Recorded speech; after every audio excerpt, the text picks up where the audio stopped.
Hi everyone, this is Dr. Divya Shanthi and welcome to NEET PG Core Revision series. These series are structured, focused and exam oriented so that you can recall faster and more confidently in your exams. In today's session, we are going to break down the course and the branches of internal iliac artery into clear ILD exam focused concepts. So let's get started. The internal iliac artery is a smaller terminal branch. Okay, this is the internal iliac and it is a smaller terminal branch of common iliac artery. So this is common iliac artery. So we have the left common and the right common iliac. The abdominal aorta will divide and this common iliac will give the external and internal iliac artery. An internal iliac artery is the smaller terminal branch. The internal iliac artery, after it is given by the common iliac, it passes down into the pelvis, to the pelvis, and at the upper margin, so this is a greater sciatic foramen here. So at the upper margin,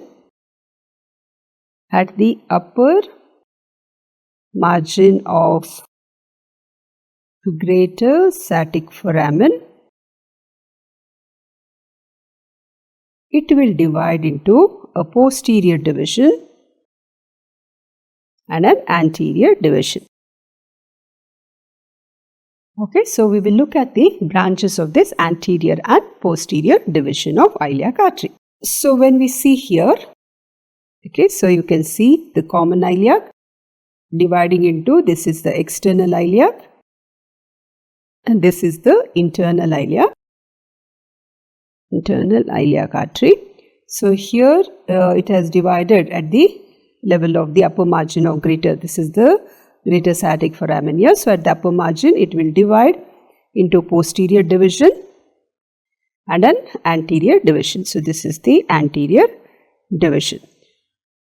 So here the branches of anterior division, they are about 8 branches and they are of utmost importance here.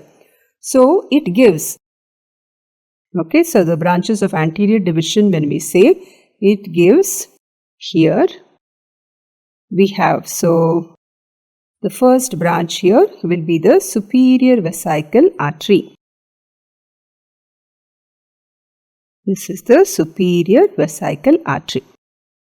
So superior vesical artery is actually the persistent, so it's a persistent proximal part of the umbilical artery. Umbilical artery in the fetus, the proximal part of it persists and it forms the superior vesical artery.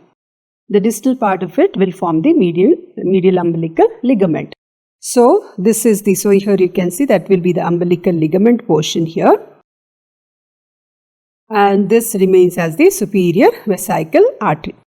Then we have the next artery, and also this superior vesical artery, it crosses the vas deferens.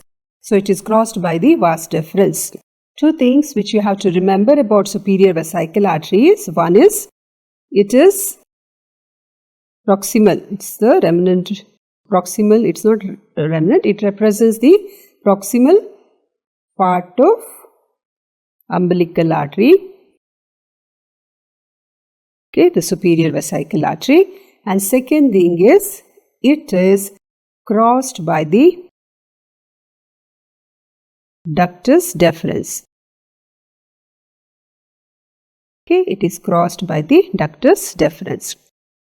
So distally, this superior vesical artery becomes continuous with the medial umbilical ligament. So proximal part is superior vesical, distal part becomes continuous with the medial umbilical ligament, which is the obliterated part of the umbilical artery. The next artery which we see is the obturator artery. So this is the obturator artery. So this obturator artery, sometimes it gives a pubic branch. So it gives a important pubic branch. and this pubic branch will anastomose with the branch from the inferior epigastric artery. Okay, with the corresponding branch from the pubic branch of inferior epigastric artery and the pubic branch of obturator artery. They form an anastomosis on the pelvic surface of the pubis, and this anastomosis sometimes replaces the obturator artery as accessory obturator artery. Okay, so accessory obturator arteries. So accessory obturator artery is sometimes replaces the obturator artery. Okay, and this accessory obturator artery is nothing but the anastomosis between the pubic branch of obturator artery and the pubic branch of inferior epigastric artery. So that is about obturator artery. The next artery is the inferior vesical artery. Okay, here we will see. So we have the superior. So here we have the inferior vesicle. So this is the inferior vesical artery. Okay, inferior vesical artery is also called as the vaginal artery in females also. Okay, in females. So basically it will supply the base of the bladder, prostate and seminal vesicles in male. In males, when it is present, it supplies those parts. Okay, and it can also give a branch to the vas deferens. So that is inferior vesicle, and then we have here uterine artery, this one, uterine artery here. So this uterine artery, okay, the important fact here you have to remember is it crosses the ureter. Crosses the ureter. Okay. So, and this is an important surgical landmark which we have to know. The uterine artery crosses the ureter. The next branch we have the middle rectal artery. Okay.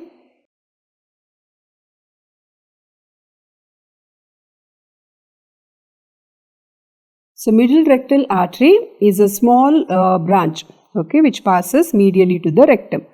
Commonly, usually it will sometime arise along with this inferior vesical artery. Okay, so we can see it here sometimes arising along with the inferior vesical artery, middle rectal artery. Then we have the inferior gluteal artery.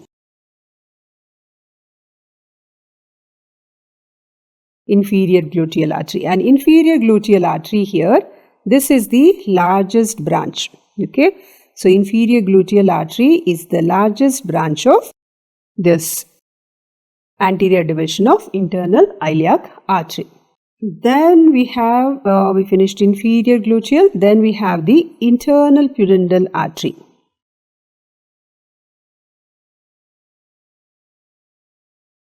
Internal pudendal artery. Okay, so internal pudendal artery is basically the main artery of the perineum.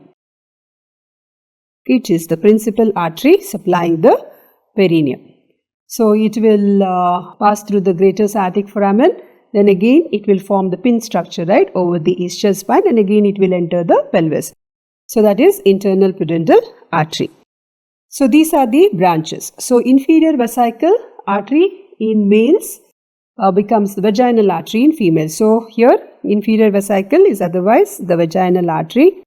We call it in females inferior vesical artery in males. So that is about the branches of the anterior division. Okay. So here you have to remember all of these branches of anterior division, visceral branches.